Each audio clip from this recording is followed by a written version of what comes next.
Today, what I thought we would do is sort of restrict the thinking about criticism. I mean, there's a lot of things that fall under that term. I want to find out in a second just what people who came today's interests in criticism are, like what you read and if you write, because that will help me do some of what I want to do today. So just out of curiosity, let's just start there. People read criticism, and well, let's just say criticism for today's discussion is reviews of exhibitions. Let's just focus down now to say there's a lot of critical thinking, critical theory, writing that falls into this big header of criticism. Could be film theory, queer theory, formalist thinking, philosophy as it relates to visual art, any number of things like this. But there is a long and sort of glorious history of things in terms of exhibitions being written about for a readership that could include artists and collectors and critics and curators. And so we're going to talk about basically that today and where those things are and who writes them and what is the value of them. So just out of curiosity, who reads criticism of exhibitions, assuming most everyone, and what and where are you reading it? Online, so like give me an example of. If you're reading criticism of exhibitions online in the Village Voice and the New York Times, presumably you're reading about shows that you're not going to see, right? Right? What's the value of reading about shows you're not going to see? Okay, a point of view, an opinion, right? I think to Karen's point, one of the things that's one of the great reasons to be reading criticism is finding out how writing operates in relationship to visual art. Today we're going to sort of focus on writing it for whatever reason. The thing that I've sort of written out here as a couple of things is just who writes review, who writes the art criticism that people are reading. But right now we've just mentioned the New York Times, the Village Voice, and things that are elsewhere. Anybody reading anything that's going on here? Since we have publishers of criticism in the room, let's at least hope people are reading their things. What's anybody reading locally? Kathy Fox's blog, so Arts Critical ATL, what else? Jerry Cullum, okay. People know about these people. Jerry Cullum is a poet. Kathy Fox was trained in architecture. I'm sorry? I think of her as a journalist. Yeah, but she with a particular focus historically on architecture, from what I recall. Felicia Feaster, people may be reading Felicia. Felicia's trained in film. So you have a variation on people who write about art who may or may not have been trained as artists or art historians, but you've got full-time people who write, that's their job, writing about art. You also have a lot of folks who traditionally, locally and elsewhere, who it's not their full-time job. Almost very few people actually have this as a full-time gig. And that opens up a whole range of other reasons and possibilities for who writes, which was sort of a little bit of my subtext for today, because there is a really rich history of art writing, and especially review kind of art writing, done by poets, done by artists. So some of those folks are people who I've listed here in terms of just historically, artists who've traditionally written for art magazines years ago. I'm now not talking about people who write about their own work. You know, Gerhard Richter is quite thoughtful about his own work. Barnett Newman is extremely interesting on his own work. So is Adrian Piper. But you have a history of artists like Donald Judd writing reviews. You've got the history of people like Ed Reinhardt writing about the mechanisms of the art world, not just his work. And right now, or for the last 15, 20 years, certainly, in New York especially, you've got a history of mostly painters, but often sculptors as well, writing about contemporary art. Richard Kalina, Joe Fife, Sal Ostro started as an artist, David Humphrey, Mira Shore, some of the people who we've brought to Atlanta in the last couple of years, but you see these people as functioning often in a kind of dual role. And a lot of those people did this as an extension of their art, or they were particularly wired to be critical thinking, writing sort of people. A lot of them, I think, did it as a way of making sure they stayed in the potential audience's mind for their artwork, when their artwork was either getting or some traction, or they felt like it didn't have any traction, you know. And then I would say most of those gigs, having done some of that myself, these are people who are making $75 or $100 for a review.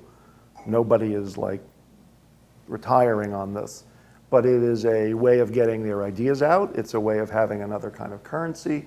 The other great constituent group is poets.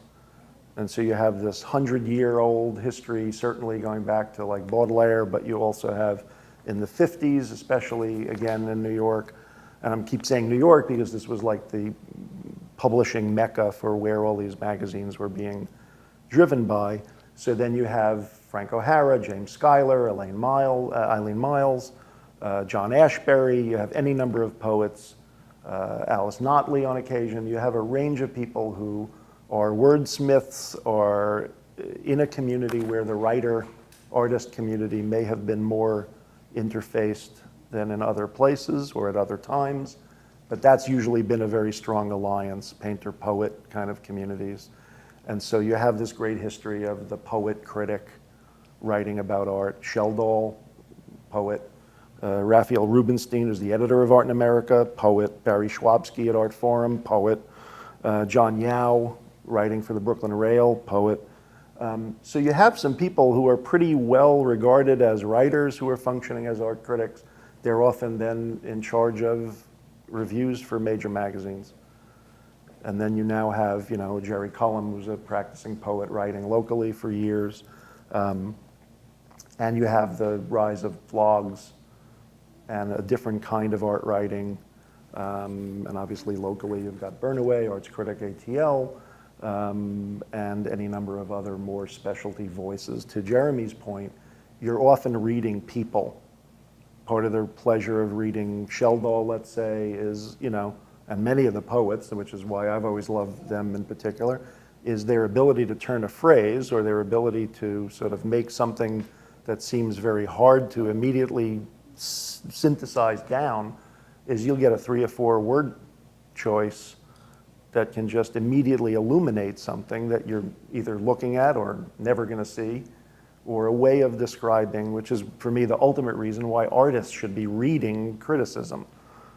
And this is something that I sort of take up every time I'm doing some version of a kind of training discussion for artists. People who don't read put themselves at a ridiculous disservice when it comes time for themselves to write.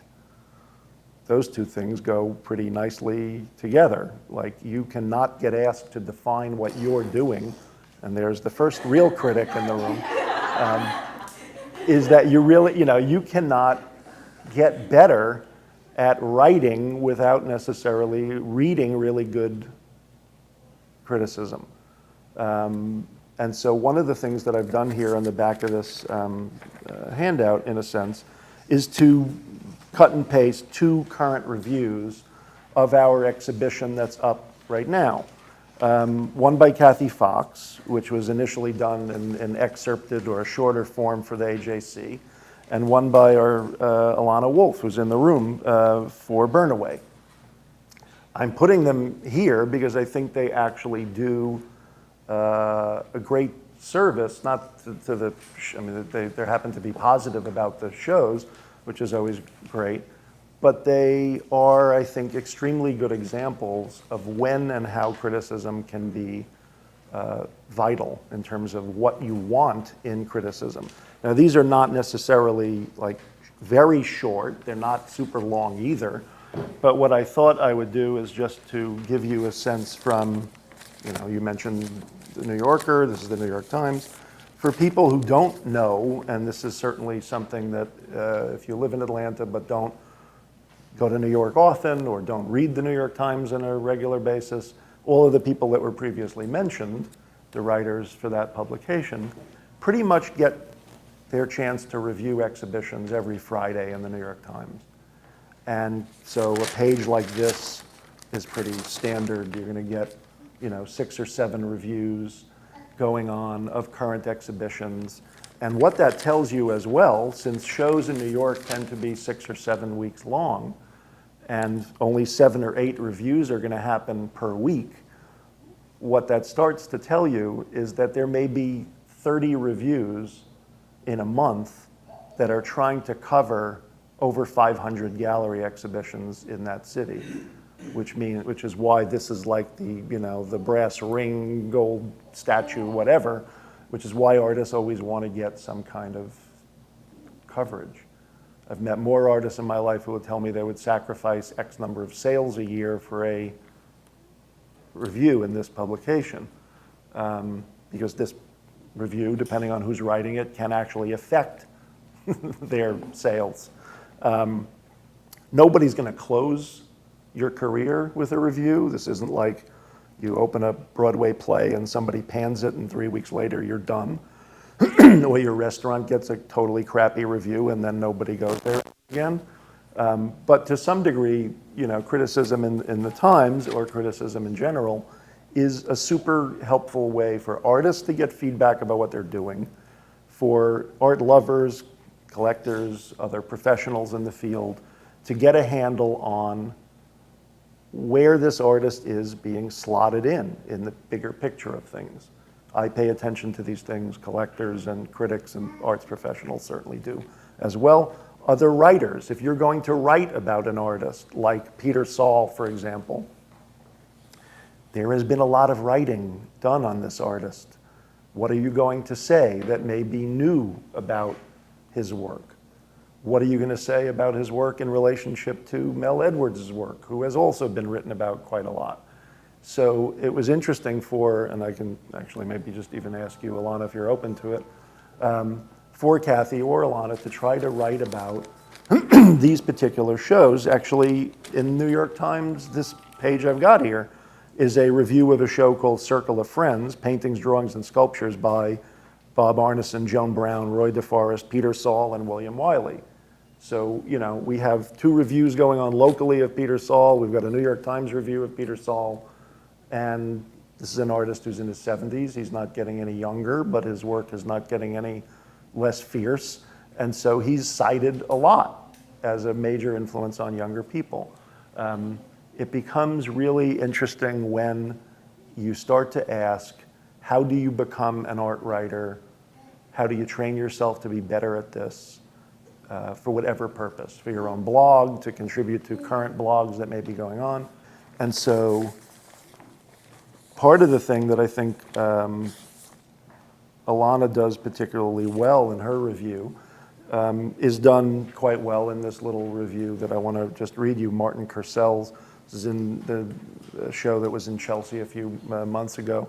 But this is a review that's probably 70 words long. I mean, when you're starting to read this, which will be part of our exercise today, which is how can you write for maximum opinion or description for really short word count? How can you say fairly quickly what you're trying to say, and what should you be trying to say? For a reader who may never see anything, what information are you trying to deliver is part of the question. Who's the reader? Maybe something that factors into your thinking. What's your point of view generally? Like if you're a Marxist thinker and that influences everything that you do, you may process your view always through Marxism. If you're a formalist critic and all that you really focus on always is the physical fact of the thing, how is it aligned, how is it put together, what's its formal terms, then that's going to dictate everything that you do. Pick a filter that's going to govern what your looking looks like. But Martin Kurcell's. So just try to hear the range of things that are happening in this, okay? This Los Angeles artist is best known for slapstick videos that exploit his own girth, but little of that tragic comic sensibility comes through here. A model plane plunges into a cloth cloud bank. An upside-down clown has a rotating head that's transmogrifies into a disco ball. These rebus-like pieces are suspended from the ceiling, seeming to defy gravity. But another series in which books are fitted one into another like Jenga pieces falls flat. The colorful drawings in which furniture intermingles with skeletons comes closer to achieving the kind of morbid comedy at which Curcels excels. That is like such a short review, and part of the reason I'm reading it is you've already got 2 or 3 particular word choices as to how to describe his work overall. Tragic comic, right, being one. Morbid comedy, another. His work deals with his own girth. Martin Curcels is like 6'6", over 300 pounds. He's made a lot of work about his own physical condition. So they tell you he's from Los Angeles, he's big. His work deals with the fact that he's big. It deals with it typically in video, but now you're looking at sculptures, right? There is some opinion. This series is lively, this series falls flat. So in a really short word count, you're getting this writer, who for the most part goes uncredited, but it's usually Andrea Scott. They're packing in a fair amount of information. And so what you're always getting, to Elaine's point, is you're getting an opinion, you're getting some description, you're getting some context for where this work is coming from, right? It could be that, yeah, the person's from Los Angeles. It could be this is a young artist. And so you may be getting a description like in their first exhibition, or a player on the Lower East Side scene, or somebody recently transplanted to Atlanta, or any number of ways of sort of like quickly describing where somebody's coming from. That's going to tell you something that you may want to know. So when you're thinking about writing, like there is some sort of mental checklist potentially as to what you're going to try to get into this writing, because no matter what your word count is, you want to be able to try to form a way of describing the work, which really requires you looking hard at the work. What is it doing? What's it doing to you? What's it made of? What's its title? What's it connecting to? I mean, if it's a solo show, what's the previous work of this person? Is there a change going on in the work? If it's a group show, what's the unifying principle? I mean, is it a theme? Is it a place? Are they all from Atlanta? Is it all emerging? Was it juried? I mean, there's like a million ways to sort of think about what your particular attack is. How many people have seen the current exhibitions? A couple. Okay. Were people up for a potential writing exercise? Okay. So in 2000, I invented a art critical term because I was thinking about this issue of word count.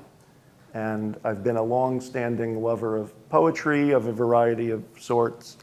And I was working as a freelance writer, and I proposed to the artist David Humphrey, who was here, who was a writer as well. He was doing a project for Art Issues in the late 90s called New York Fax, which transformed as technology transformed into New York email. Art Issues was a Los Angeles-based publication. They wanted to cover exhibitions in New York, but not in a like in-depth way, and they always wanted to do it in a lively way, so they asked David to, in a sense, send them a short review of solo shows or group shows, and it became David Humphrey's Facts from New York. And David's a really good writer, and I proposed to David that we do a project for Art Issues called Haiku Witticism, which was going to merge haiku writing. For people know what the haiku form is, so traditional translation from Japanese into English is a short syllable structure that's typically 17 syllables, right? 5-syllable line, 7-syllable line, 5-syllable line. And in classic haiku, you get usually in the first line of a haiku something describing the condition of the time of year or weather. The second line is typically now a closer focus in, like if it's spring or if it's raining, we now go to the frog is in the pond, or the fish are doing this, or the old fisherman is on his way down to go wherever. And then the third line is what's often called the aha moment, where you get now a kind of break in those two lines, and you get a kind of revelation.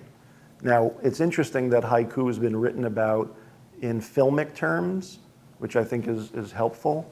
And so what haiku, when it's talked about this way, is establishing shot from film, mid-level shot, third line is jump cut, right? So for people who know, or close-up. So if you think about this as going from farther away, closer to closer, I thought, well, that's a pretty interesting way of thinking about the art review, which is going from a kind of context, potentially as the first line, a description as your second line, your third line would be opinion, right? So you get into a situation where you've got these three lines that are meant to give you a deliverable on a review. So the question that David and I raised was, could you write a review of an exhibition in 17 syllables? And so we asked poets and artists and art writers to contribute reviews of any exhibition they wanted using that structure. And so what I thought we might do today, just as an exercise, is try it. And so what it would require is to go into the exhibitions for a couple of minutes, make some notes for yourselves.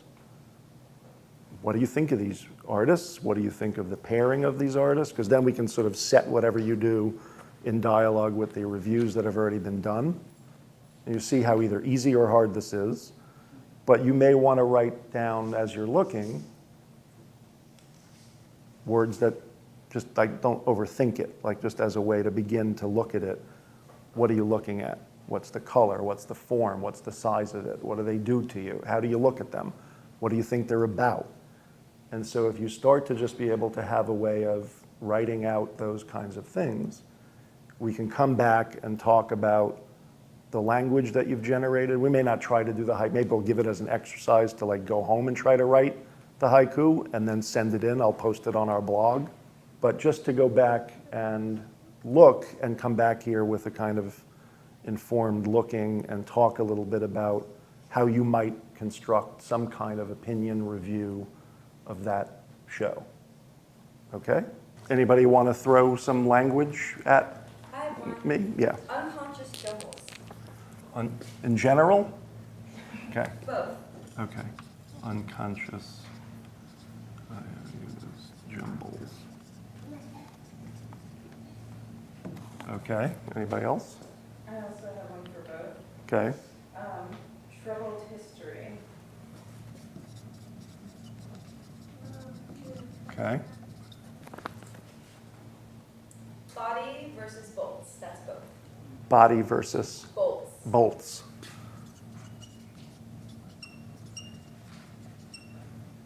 Okay. I always get the sense that Peter's work is very warm and Melvin's is very cold, so like warm and cold. Okay. People agree with that?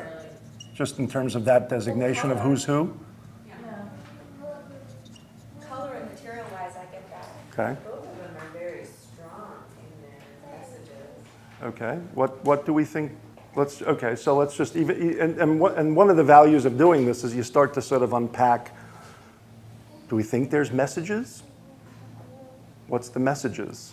What messages might be happening in there? Now, right now, we haven't said anything. Just I want to recognize that we have not given any factual information about who these people are. I think the only thing I said was that they're both in their 70s.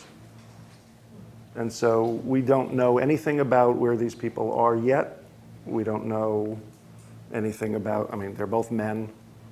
There's other things we could talk about, but there's nothing in that room necessarily that tells you that who they are, where they're from, or anything else. So right now we're just, or for the most part, if people were just looking, then you're just looking at the work. Now I would tell you, and we'll ask Alana a little bit to talk a little bit about this maybe as well, which is you will often get critics or anybody in the functioning of I'm going to write something or about a show. At what point do you want to know something about the people who made this work? This is a question, like the person who wrote the review of the Martin Purcell's thing that I read, obviously they know something about him. They know where he's from, they know something about his size, they've seen previous work, they're bringing that to bear. So just at some point in your own writing about this work, in whatever form, you may go beyond or be forced to go beyond just what you saw in the room. And the question becomes, when do you do that? Do you need to do that in advance? Is it better to do it later? There's a lot of thoughts about this. I've met all kinds of critics in my life who have said, I don't want you to tell me anything about it. I just want to look at it. I don't want to have read anything about it before I look at it, because all of that will tend to dictate some version of editing my own freedom to just look at it and think about it and get my own sort of gut check on it, right? So did you have a comment, Alana? I think in terms of writing, when I'm looking at work that I'm not familiar with, I would probably do a little bit of research beforehand. I don't jump into it like sight unseen. Just because, and I did at one point kind of, it's not that I've never looked at something having not researched it, of course, because I look at a lot of stuff. But I do that just because I feel like I can sort of winnow out what it is that I've gotten so far, so that when I'm looking at an object, it's just me and that object, that it is spending time together. And it would be impossible to look at something and not have a bunch of background knowledge in your head, because you have all of the art historical knowledge and all of the political knowledge and all of everything else. So you never come to something as a blank slate. And you rarely are coming to something without knowing. I mean, it's like, I don't know how many times you have ever gone to a movie without knowing anything about it, probably not all that often. You could find yourself listening to something on the radio you've never heard and have an opinion just from listening to it, but I think it's valuable sometimes to be caught by surprise. Yeah, I think so too. Outside of the art world reaction. Totally, no, And totally. then go back and research. And it's part of the reason that people are so, artists, let's say, just getting back to why these things are interesting, is that people get feedback.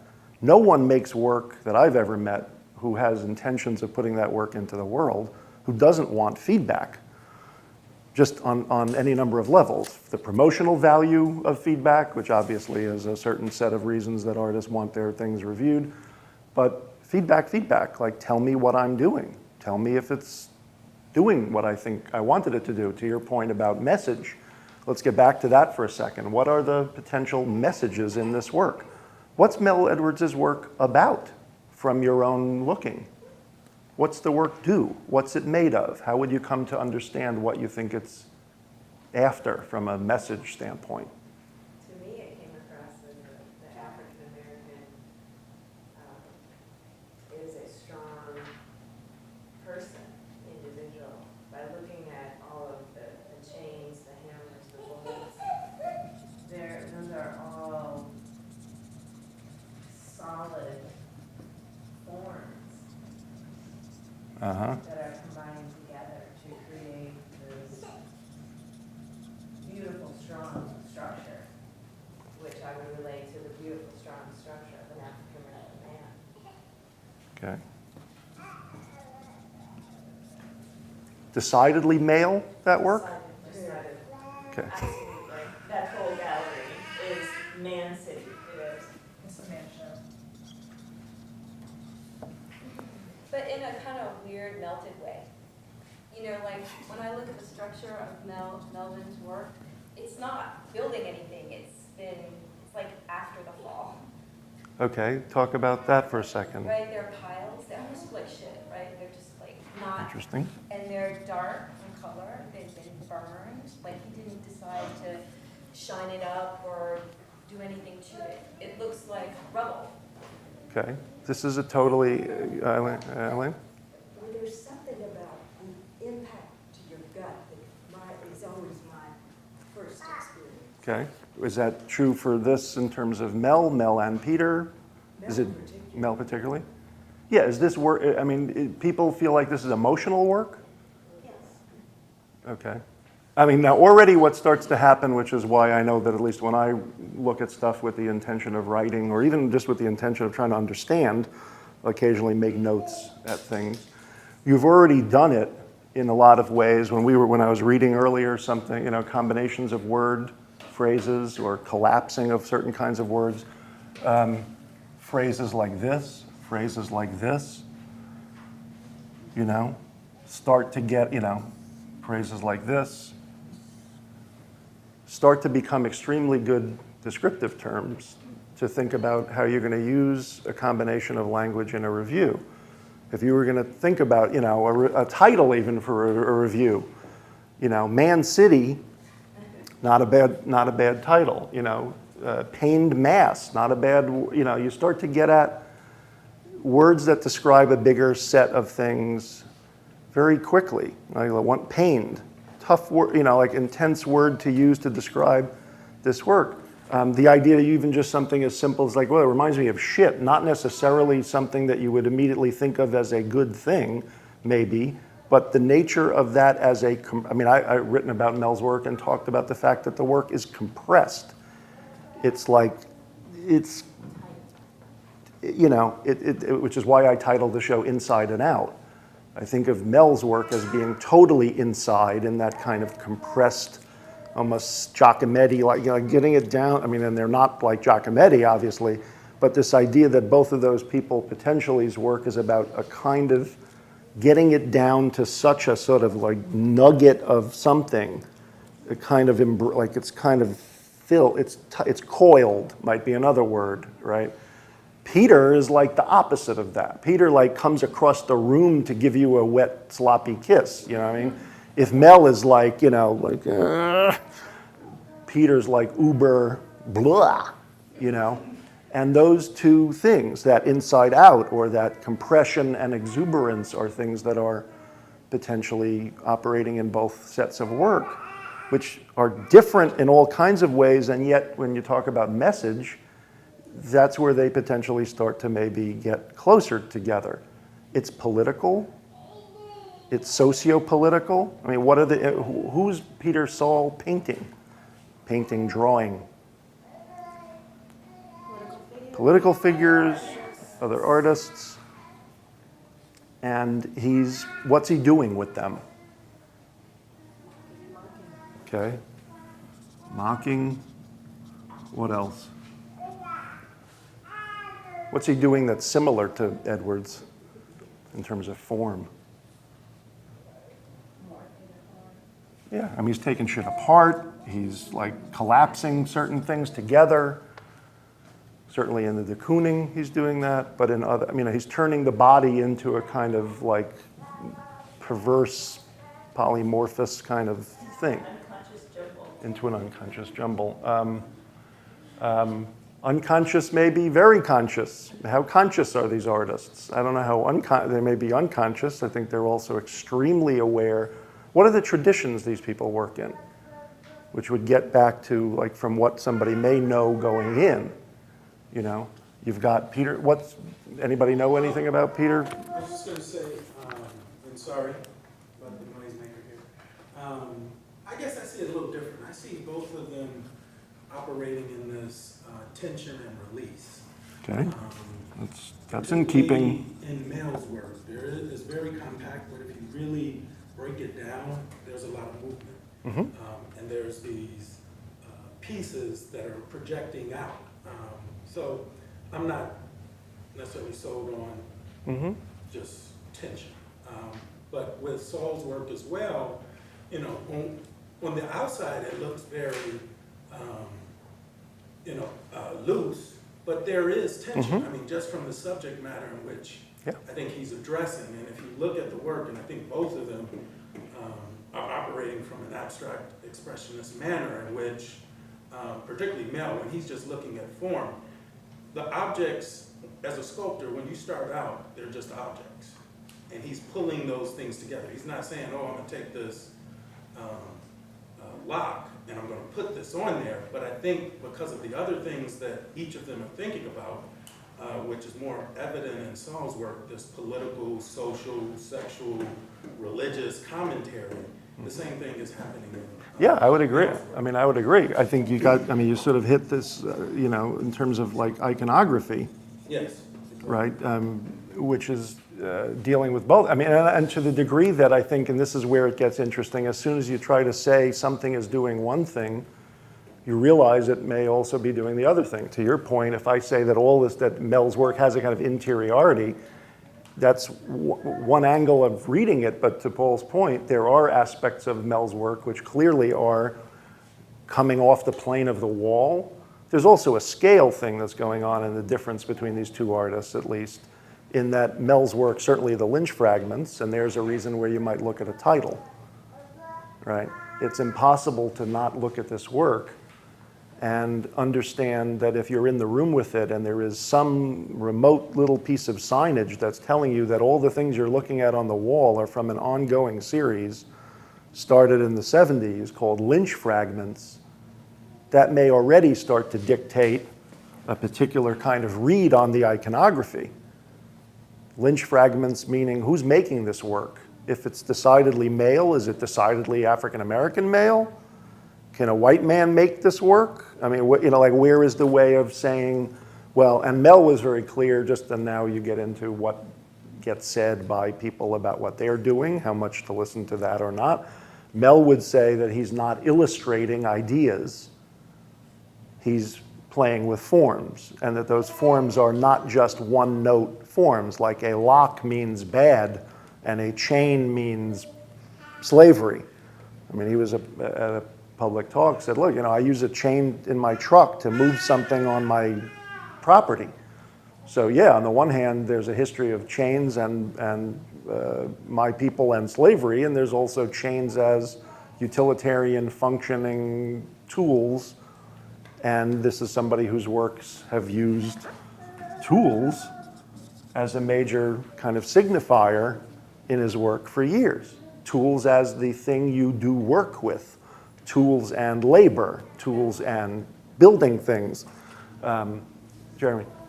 I'd like to dovetail from this idea of tension that you mentioned and just try to open a question to the group. So what we're making now is kind of a bullet point list of attributes that are starting to become a kind of resume. In a sense, these are points of why the work succeeds.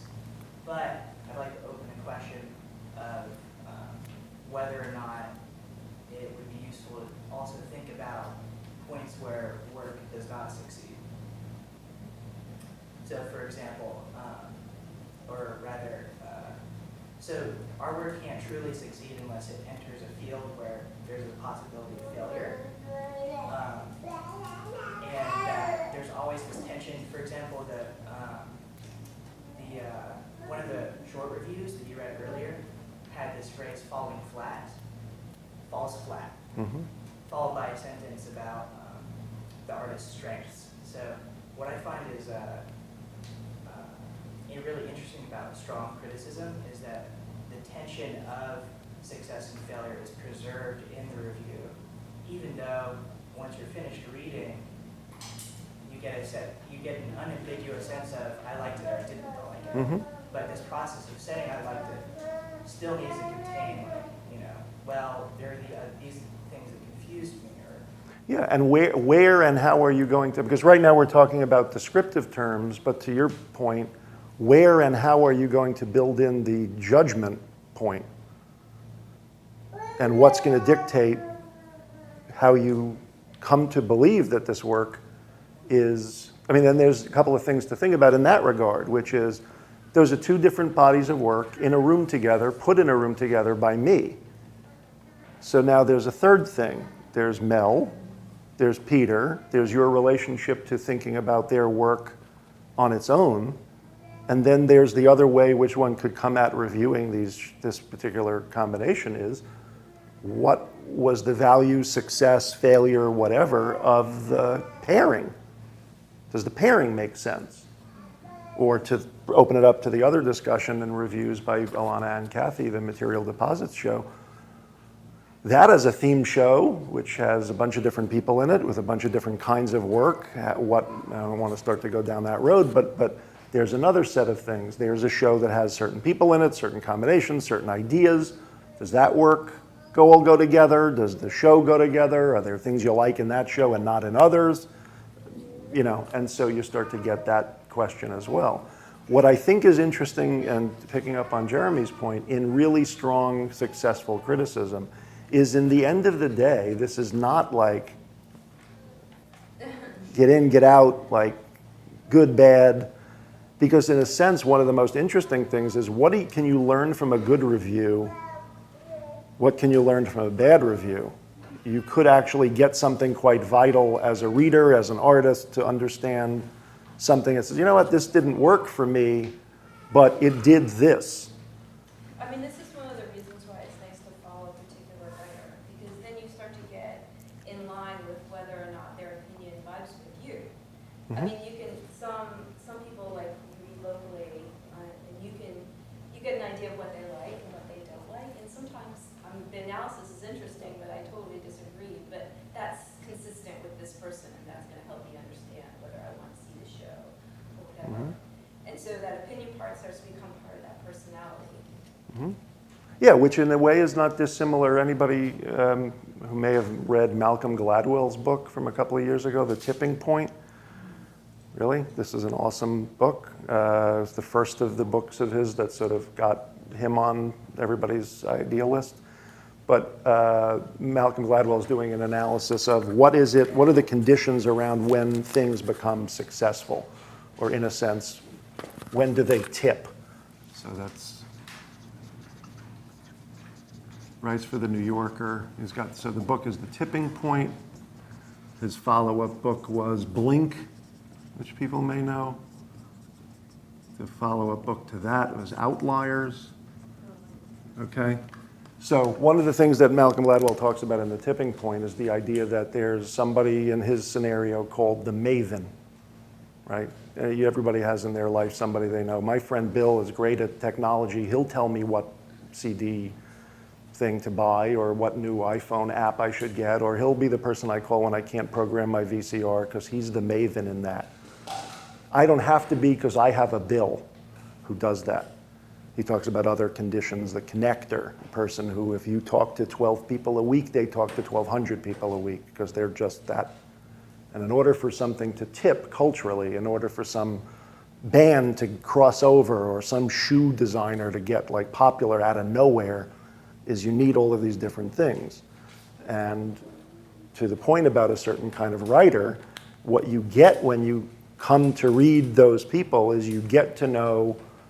That's why Siskel and Ebert years ago, like as film critics, it wasn't just that two white guys on television were going good or bad. It was that they were Chicago film reviewers, and you became to trust them.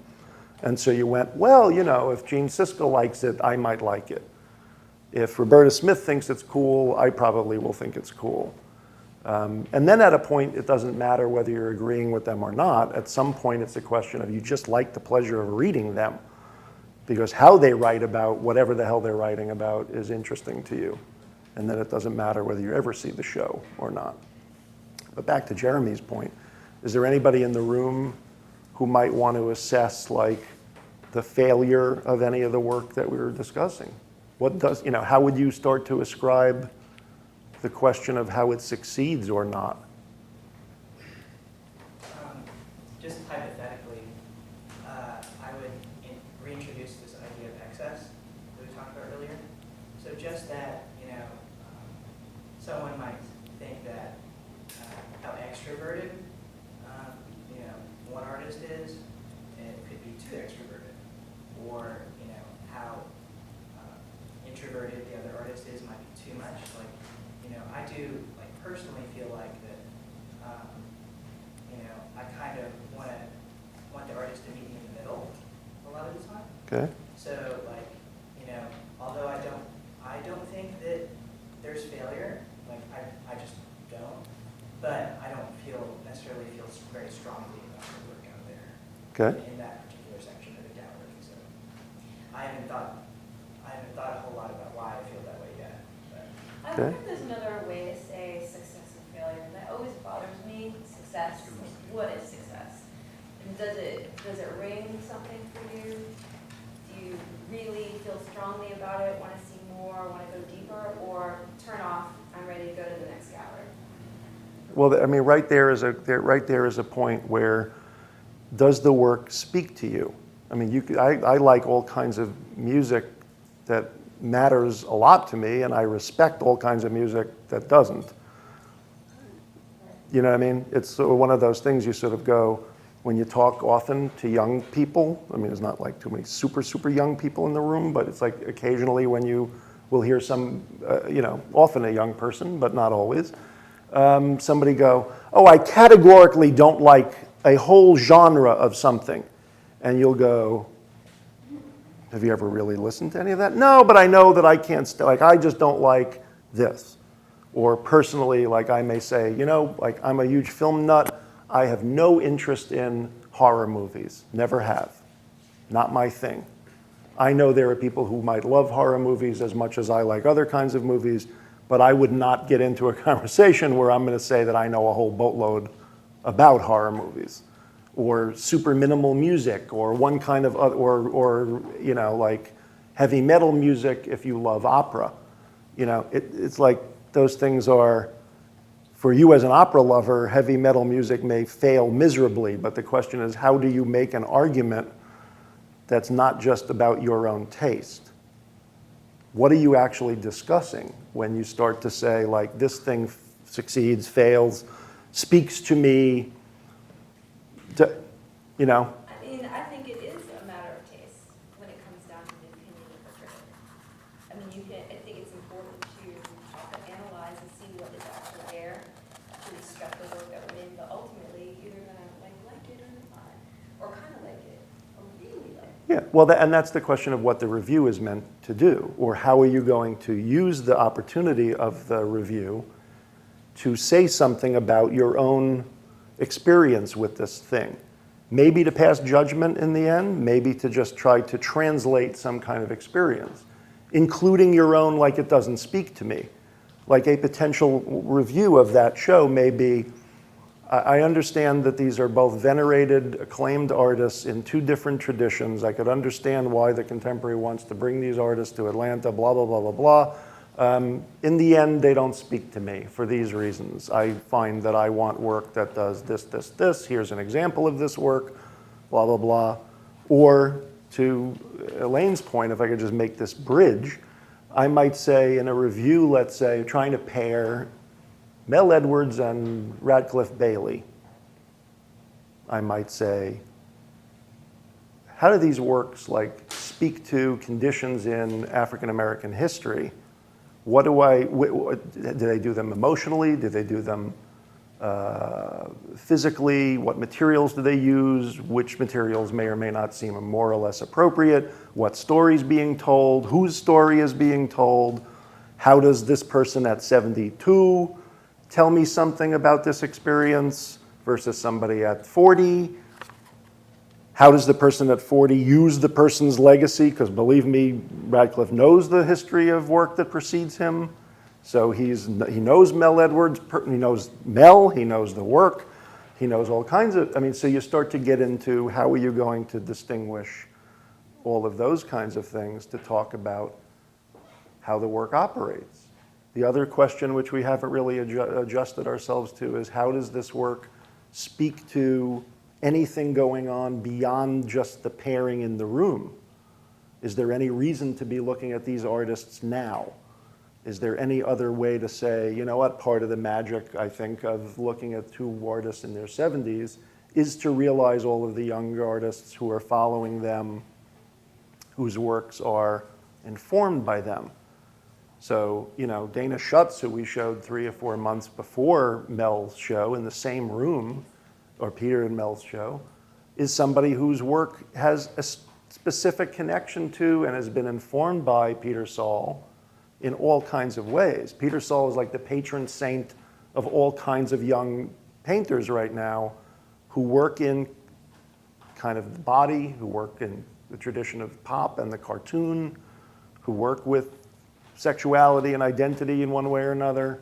Mel's work in its own way has the same set of influences on artists like Mark Bradford, on artists like Corey Newkirk, on all kinds of people who are not in the room, but who are out there working. And so there's another way of sort of talking about this, And so you start to get into all kinds of desire on the part of the writer to wrestle with, like, well, what story are you actually trying to tell?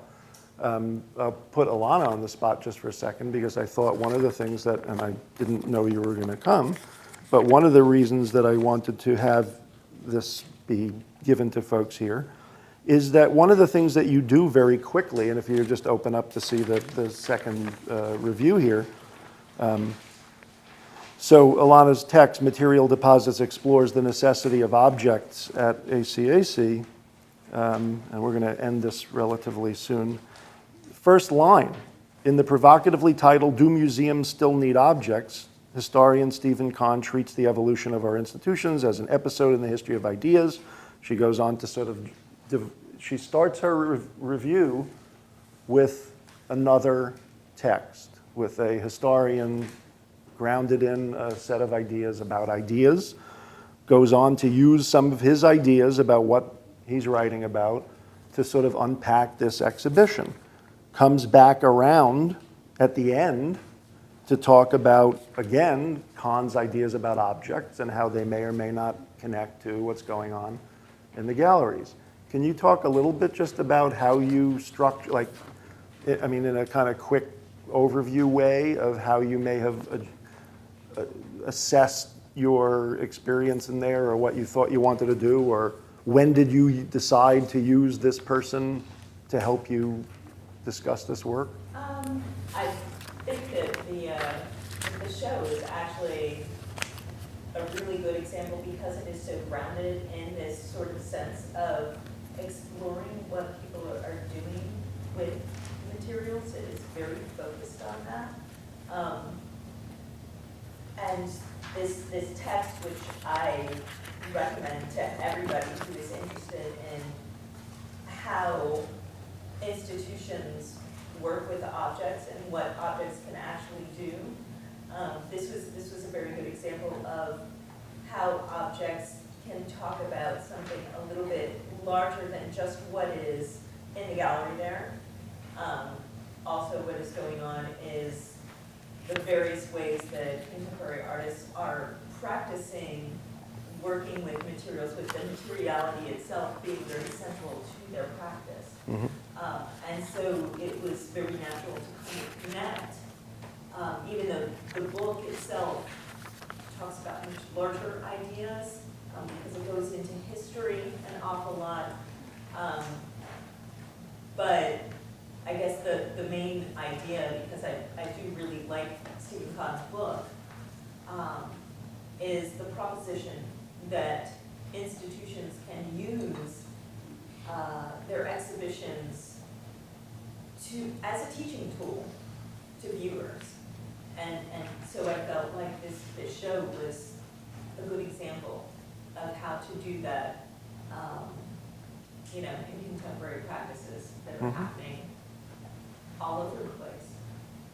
Does that answer your question? Yeah, I think, one of the things, and again, this is why when I was saying that I thought it's a thoughtful piece of writing, regardless of whether she comes to the conclusion she likes the show or not, she's alerting me or making a connection between what's going on here and another piece of writing that may be interesting to me. Again, to your point, whether I ever saw that show or not, I could use her review to expand my reading list.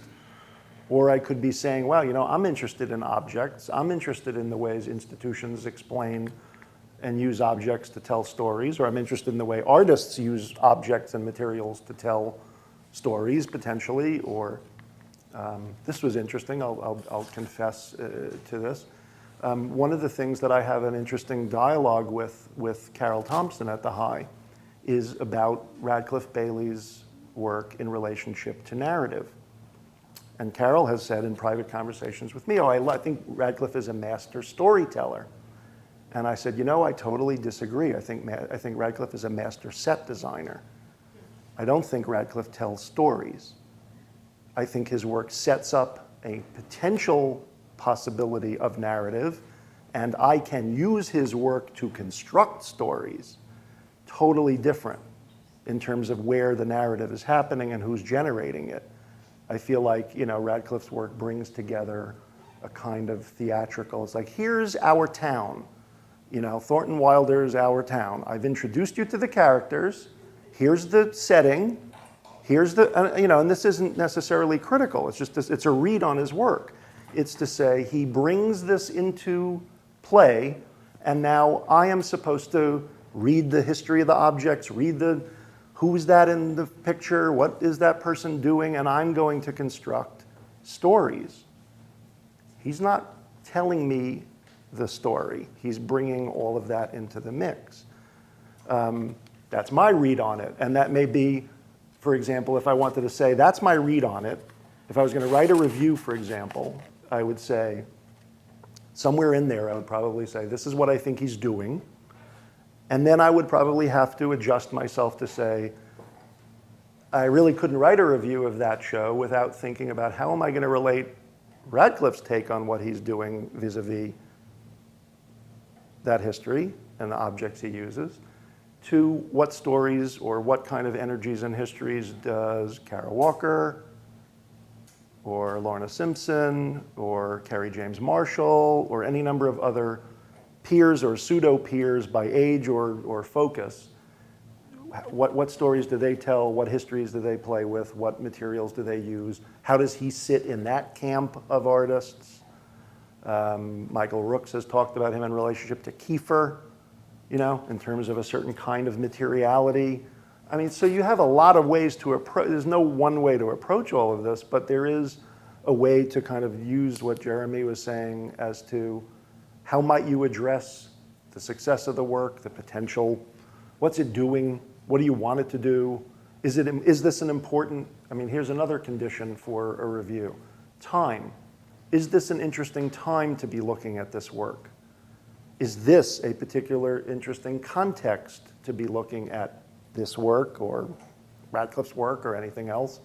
There was a review many years ago of a Jasper Johns show at the Museum of Modern Art done I think in the early 90s.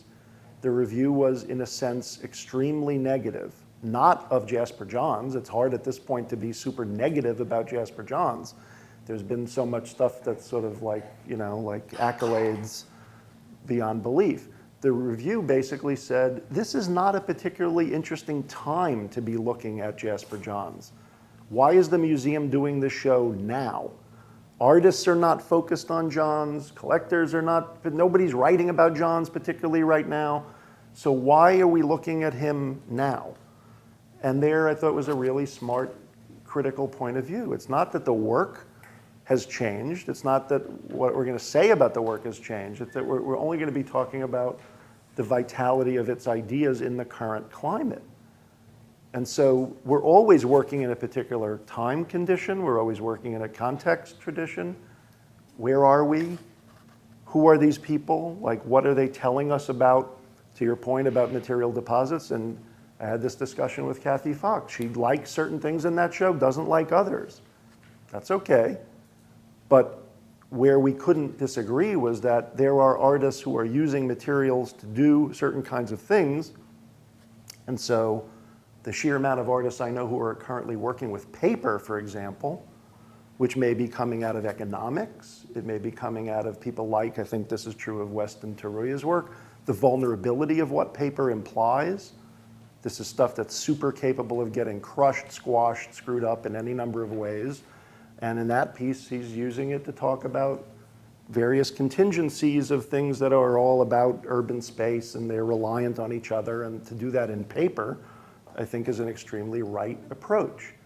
To do Mel's work in welded steel, I think, is another right use of materials for the alignment of materials and ideas. But those are all parts of the discussion as well. What is the climate around the work? Is it helping, hurting? What is the local, when we showed work dealing with Iraq in the context of Atlanta, Nubar Alexanian's photographs of Errol Morris's Abu Ghraib pictures, people totally connected the hooded figures to the history of the KKK in the South. I don't know that if you showed Iraq photographs of hooded victims in other contexts, that would have been an immediate read necessarily. So you can't sort of not play with some of that as well. What I would say as a way of sort of end, because we could go on, and there's other West Side Arts District things to go and do, and I want to give you much of your Saturday back, is chew on some of these ideas. You can send me at my email if you want to try the haiku thing as a way to go. I tried to write one, which I don't know whether this is a particularly good one, but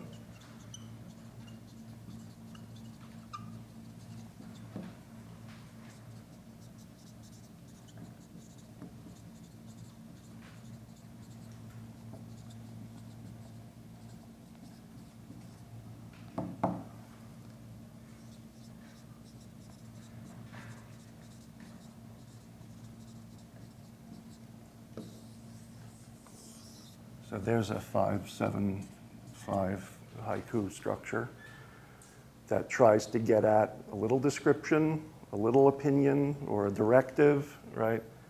I'm trying to do a lot of things in this just by say it's drawings and sculptures. This is a sort of obviously read on what the work's doing. That's in a sense, a thumbs up. Hard for me to not like my own project, but that happens too sometimes. Give it a try. If you'd like to send it in to me, I'll put it on our blog. And I would say if you don't read local criticism, you're making a huge mistake. If you don't read some of the other places where criticism operates, in the back of art magazines, in art papers, in Art Forum, Art Forum online, artforum.com. The more you read, the better you get to do the thing that Karen was saying. You get to understand certain voices that may be interesting to you for a variety of reasons. You certainly will hone your language skills. So for artists who are trying to write grants or trying to write things about their own work for jobs and any number of other things, the better, more comfortable you get with descriptive terms, combinations of phrase, ways of understanding how language can work for you personally, great. I never understand, and I want to make more efforts in Atlanta vis-a-vis our art center, to reach out to artists and writers and poets and schools teaching poetry here. There should be a lot more criticism being written in Atlanta. A lot, Kathy Fox and Jeremy and others should not be yearning to find new writers with this sort of difficulty sometimes that they have, to find who's going to be the next Jerry Cullum in Atlanta, who's going to be the next Kathy Fox, who's going to be the next Cinque Hicks, who's going to be the next Peter Sheldall. We have no idea that person is not sitting in an Emory poetry class or a Georgia Tech poetry class. And I don't think that those programs necessarily generate the sense that you can be doing this in the community you live in and contributing something to the constituents in a pretty serious way. So we're going to try to use our blog and things like this to do more of that promotion. I think all of this stuff helps the community. It helps the realm of ideas. It helps the artists. Like, it's win-win. So I want to just thank everybody for coming, and send me any writing that you're particularly happy with or think tries to get your opinion out in 17 syllables. And we'll put it on our blog, and we'll have fun with it. So thanks, everybody.